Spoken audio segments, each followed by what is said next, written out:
Good evening. Welcome to Lowcountry Law On Air. I'm Major Bob Bromage of Beaufort County Sheriff's Office, and with me tonight is Sheriff P.J. Tanner.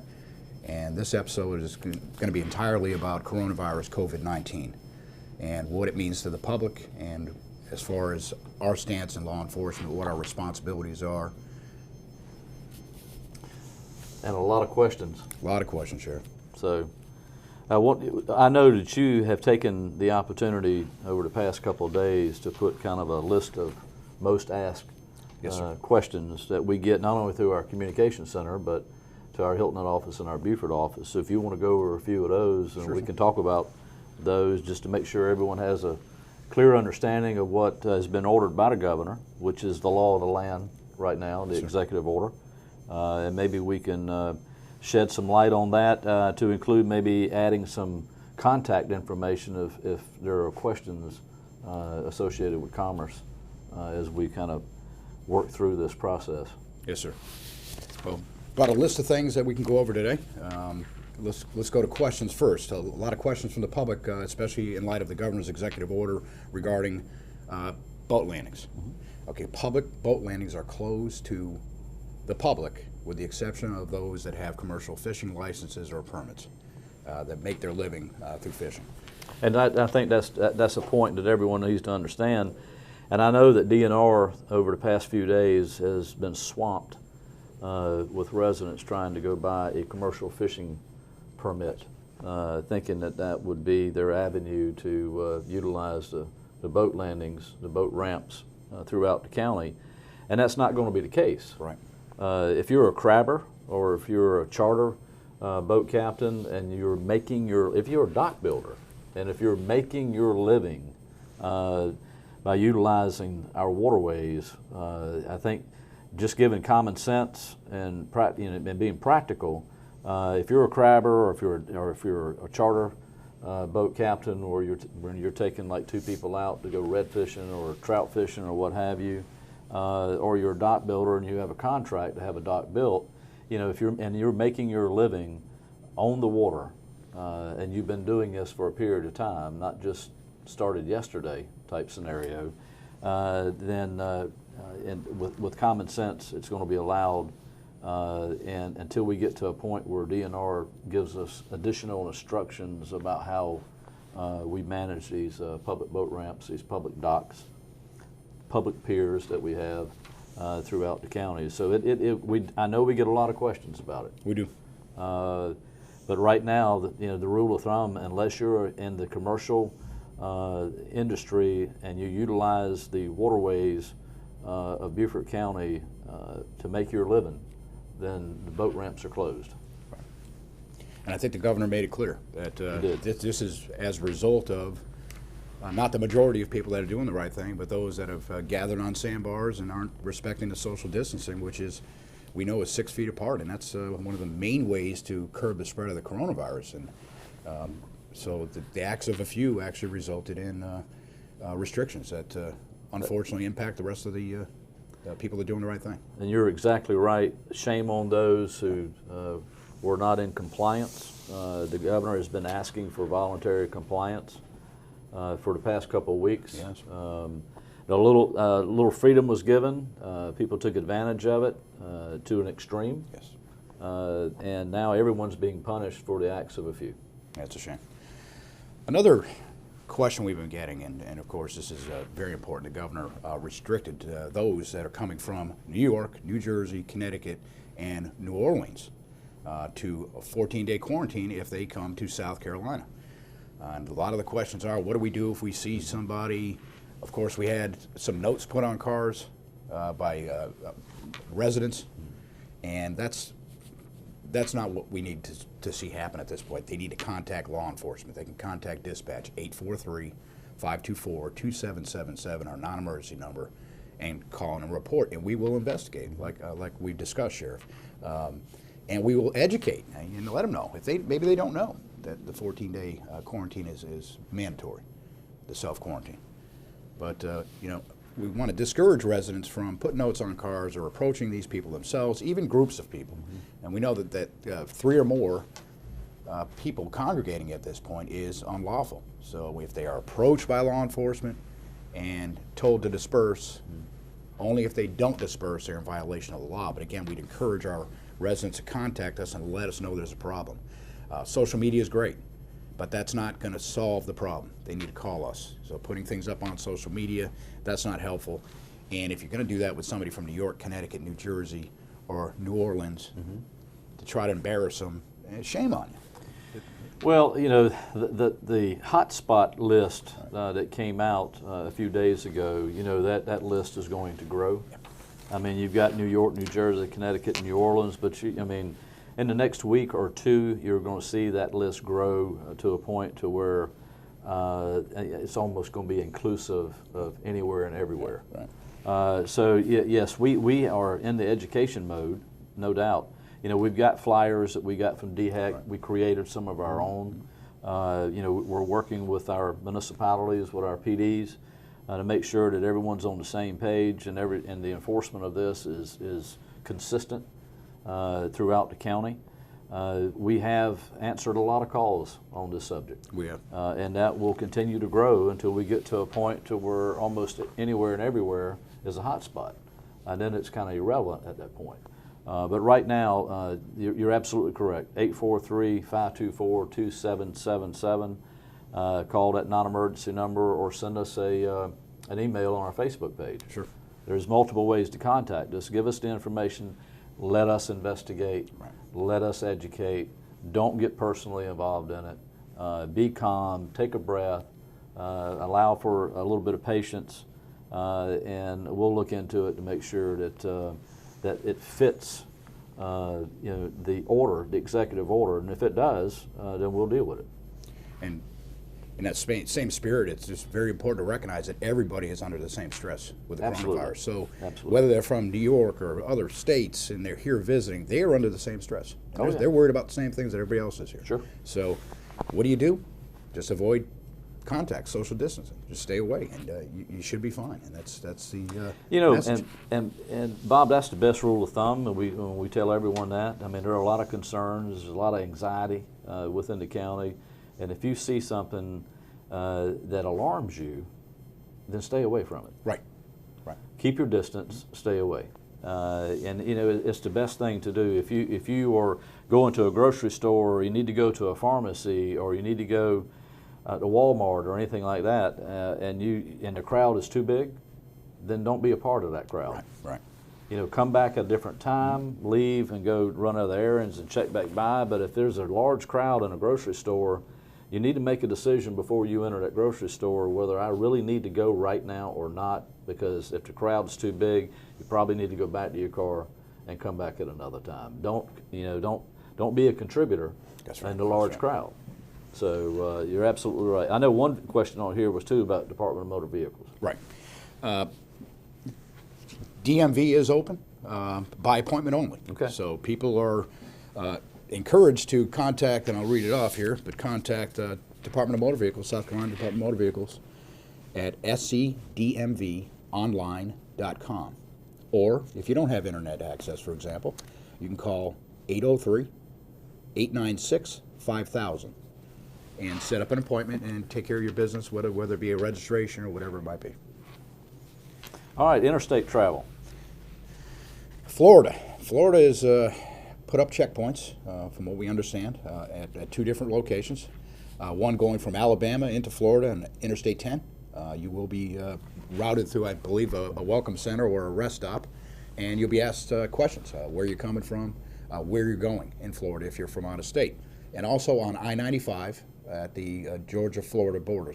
If you're entering Florida from Georgia on I-95, you'll also be routed through a rest stop, and the Highway Patrol, Florida Highway Patrol, and Public Health will ask you a series of questions.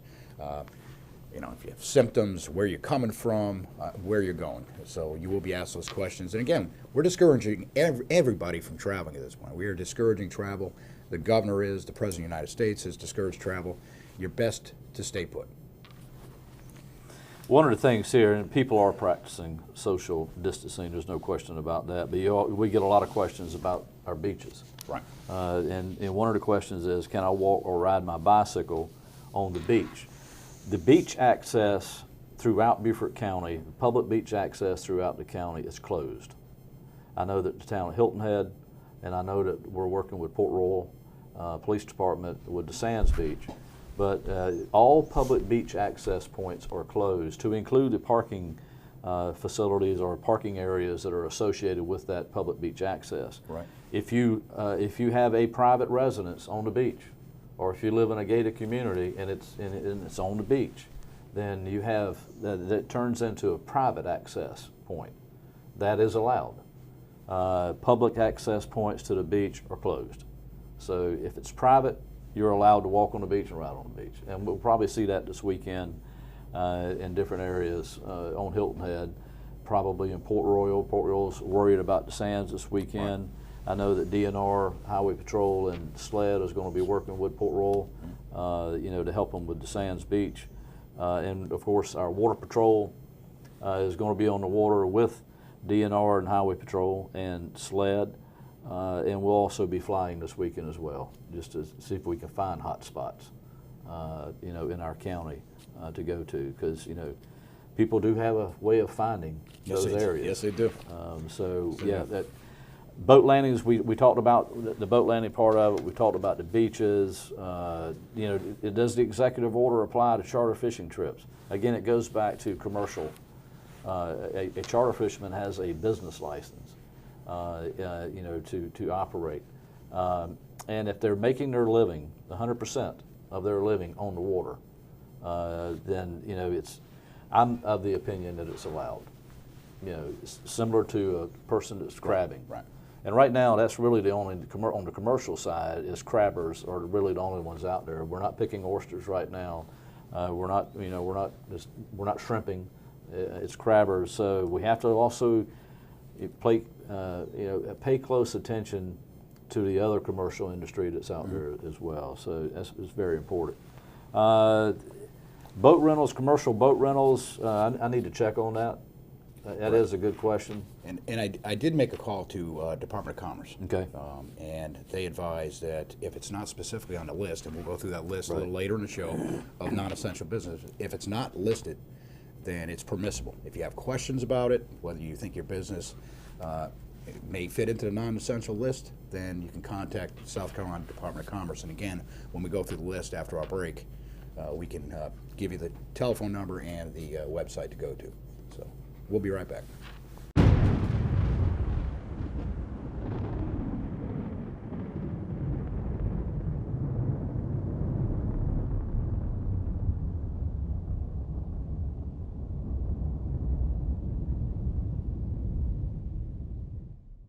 Welcome back. Sheriff Tanner and I have been discussing some of these other questions that our residents have asked us time and time again. These are the most frequent questions. One of them is, can I still go out on my boat if I have a private boat dock? Yes. If you have private access, if you have a dock and your boat's tied at the dock, or it's on a boat lift, or you have a private boat ramp, then you're still allowed to enjoy the waterways of Beaufort County. As long as you're fishing, right, or you're underway, you're out riding. Right. But docking at sandbars is a part of that executive order that's not allowed. So, and come back around to that. That's by and large the biggest reason that this this restriction came into play. Absolutely. Another one, Sheriff. Why are rental companies, hotels, and resorts still letting tourists come and stay? And that's a really interesting question, because in our discussions, rental agreements are legal contracts. So what are we doing about that? Myrtle Beach, and I spoke with Sheriff Thompson in Myrtle Beach, and they started at the beginning of this week with an ordinance that they're still enforcing. And it deals with short-term rentals, hotels, and campgrounds, which you can understand Myrtle Beach has a lot of all three. Sure. Here locally, I mean, that's something that we discussed with the town of Hilton Head. The bottom line is, if you have a short-term rental agreement, or you have an agreement for a hotel stay, or even in most cases like the RV resorts that we have, it's a contract. It's a legal contract. So the question is, can you impede on that legal contract? And I still think that's a good question. It is a good question. But right now, all the vacation industry side of Beaufort County is strongly urged not to allow any new arrivals. And they could certainly help in the education of these new arrivals if they don't. Well, the bottom cease line that, is, right? I mean, if new arrivals do come into Beaufort County, and they're allowed by this industry, this side of the industry that we have, then automatically the 14-day quarantine goes into effect. So, I mean, if they're allowed to check in, then they're quarantined for 14 days. So why would you want to stay? You know, why would you check in and so a vacation rental? Sit inside your villa, right? For when you've got to 14 stay days. inside, Right. technically you have to stay inside for 14 days. That's a great question. That's the one we're getting quite a bit of again. Oh, I'm sure. Going back to the hotspot states where the governor is basically urging these people not to come to South Carolina. You know, and I have to say again that list is going to grow. I have to agree with you. So, Is there a curfew? And that question comes up all the time, especially during this coronavirus, COVID-19 pandemic, and also during hurricanes. I mean, we get this all the time. Sheriff? there is not a curfew in place at this time. Right. Now, anything could change. You know, what we saw what happened, you know, on our waterways last weekend. It made, you know, substantial changes and restrictions. So again, actions have consequences. So, you know, is there a curfew today? No. But if we continue to ignore the governor's executive order and we continue to ignore guidelines from CDC and DHEC and all of our municipalities that are strongly urging us to do certain things, then within the next week or two we could probably find ourselves in a curfew situation that we would have to enforce. But right now we don't. You know, if everyone would be part of the solution and not part of the problem, I think our success rate would be greater. You know, we all need to buckle down, take a deep breath, be patient, and work through the next several weeks that's ahead of us. It's going to be several weeks, and the longer people resist the social distancing, then this could go on longer. And the thing is that is the recommendation: stay 6 feet apart, don't congregate in groups, and this could be over a lot faster. Unfortunately, is there a light at the end of the tunnel? We'd like to think so, but again, it's going to require everybody complying with this social distancing, this recommendation. You know, I know there's a question about our military bases here, and they're ordered to report any and all COVID-19 cases to the Pentagon. Right. So that number could have been mixed in early on with DHEC's numbers, especially if the test was given off base. Right. But right now, any and all cases parasite on an air station are reported to the Pentagon. Yeah, so we don't know what those numbers are. But as of this morning, we had 101 confirmed cases of COVID-19 in Beaufort County and 2 deaths. So it is here, folks. Oh, yeah. And we need to buckle down, like you said, Sheriff. And to say that what we see in Beaufort County, it was reported out by DHEC this morning on our state call. Right. That there's 1,550 cases in South Carolina, and 26 deaths, and 46 out of 46 counties now have an active COVID-19 case. So it's impacting the entire state and every county and every community. So, you know, we just hope people heed the recommendation and that we get through this in good shape. You know, what's going to happen, I know the question keeps coming up, and I want to make sure that everyone knows that, you know, for the past several weeks, we have been on multiple conference calls, you know, with, you know, Beaufort County Council, Ashley Jacobs as county administrator and county staff, Beaufort City, the town of Port Royal, the town of Bluffton, the town of Hilton Head, the town of Yamasee, and there has been an ongoing dialogue with our municipal partners. You know, what can we do? What can we do more than what we're currently doing now? And you know, I keep going back. You know, when the governor ordered a state of emergency and created an executive order, those are the laws that we follow. all the other laws are being enforced as well. Right, the right. normal stuff that we do every day, but there becomes an added list of things that we've got to look at. So, working with our municipalities, I want everyone to know that all of these municipalities, including the county, has been working extremely hard trying to do things and to do things that everyone knows is important. But we can't stress enough, how it's strongly advised and urged, stay home. Right. Unless you need to go to a doctor's appointment, or you need to go to a pharmacy or a grocery store, or things like that, you need to stay home. And if we continue, kind of like what we saw this past weekend, if we continue ignoring those recommendations, then we'll probably find ourselves in a short period of time, probably under a statewide lockdown, to where it's going to be a shelter-in-place type scenario, or stay at home, or what have you, with a curfew. And if the curfew ever goes to 24-hour curfew, then you're home, you're locked down, you're there. So if you don't want that to happen, and now that 46 out of 46 counties are affected, and if you don't want that to happen, you need to follow the rules. You need to take the advice, and you need to limit your travel and do things that you only need to be involved in. Grocery stores, takeout restaurants, those things like that. We need to support our local business, and I think they're doing awesome. I know my wife and I, Angie and I, have ordered from local businesses, over the past several weeks, and they're doing a fantastic job.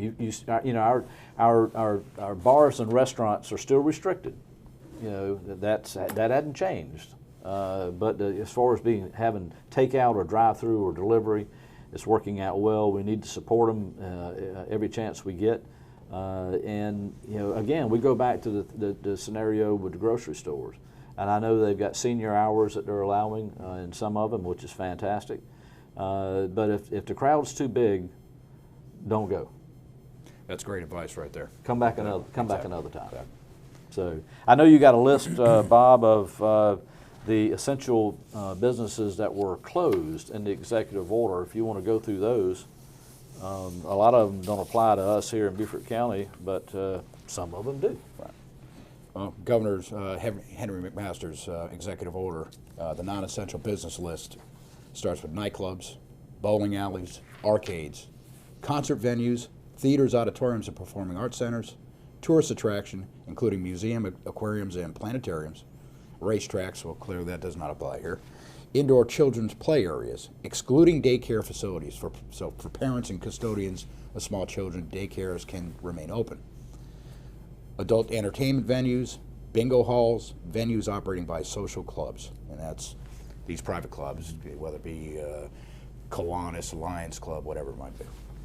Recreational and athletic facilities and activities as follows: fitness and exercise centers and commercial gyms. So gyms have to be closed at this point. Spas and public or commercial swimming pools.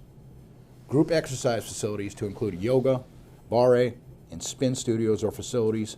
Spectator sports. Sports that involve interaction with another person in close proximity and within less than 6 feet of another person. Activities that require use of shared sporting apparatus and equipment. Activities on commercial or public playground equipment. So parents of small children, again, you can't go to these public playgrounds or any other playground and use the swings or slides or anything like that. And close contact service providers as follows: barbershops.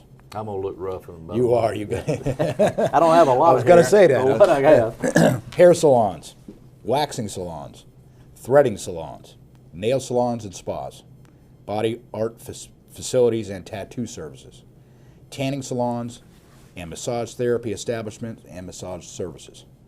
And that's the list. And again, talking to South Carolina Department of Commerce, if your business is not on that list and you have a question, to contact them. And we've got a website address. And a phone number. Right. COVID-19 SC, that's COVID 19 SC at scommerce.com. That's SCCOMMERCE.com.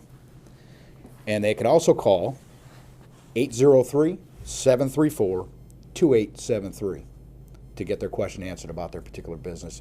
If they're not on that list, again, the guidance I was given yesterday and we've been given is that they can remain open. But again, we're highly encouraging social distancing and limiting those businesses to their human contacts.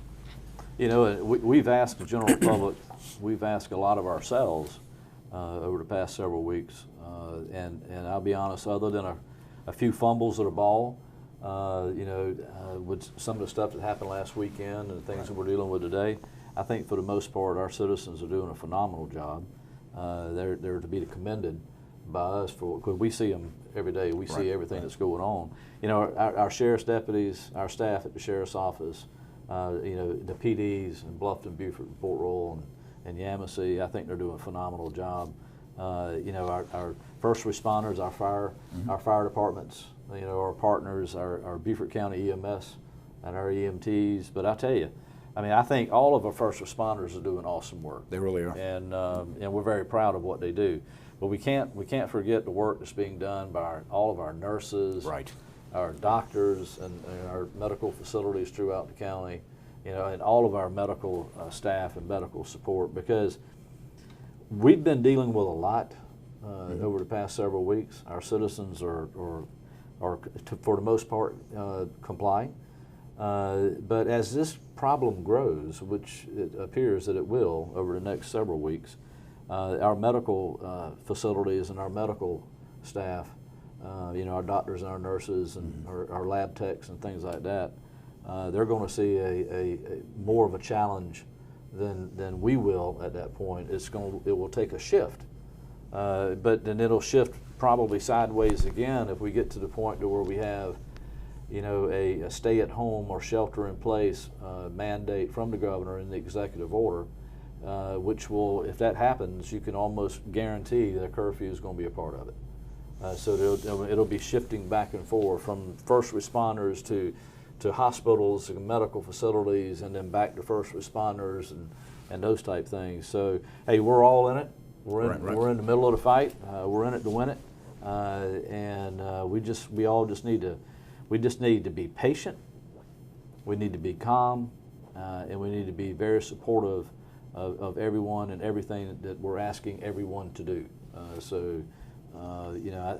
know we're going to win it. We're going to be out of this in several weeks. We've already got several weeks behind us. Yes, we do, don't we? So you can look in your rearview mirror and say, you know what, we've already been through three weeks, going on 4 weeks of this, and we're probably about halfway. And I think we're starting to figure it out at this point. I think This is definitely a very difficult time and a very stressful time and a lot of anxiety out there. But again, to reiterate what you said, the heroes at the end of the day in all this will be the nurses, the doctors, and the scientists that are looking for a vaccine. Absolutely. And there is some progress being made from what I understand, and just look forward to good news from the medical community. Absolutely. Well, thank you. Thank you, Sheriff.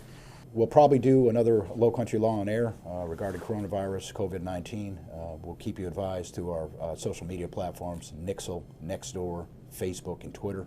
And we hope everybody stays well and healthy. Thank you. Hey, I'm Tony Hawk, and you're watching the County Channel.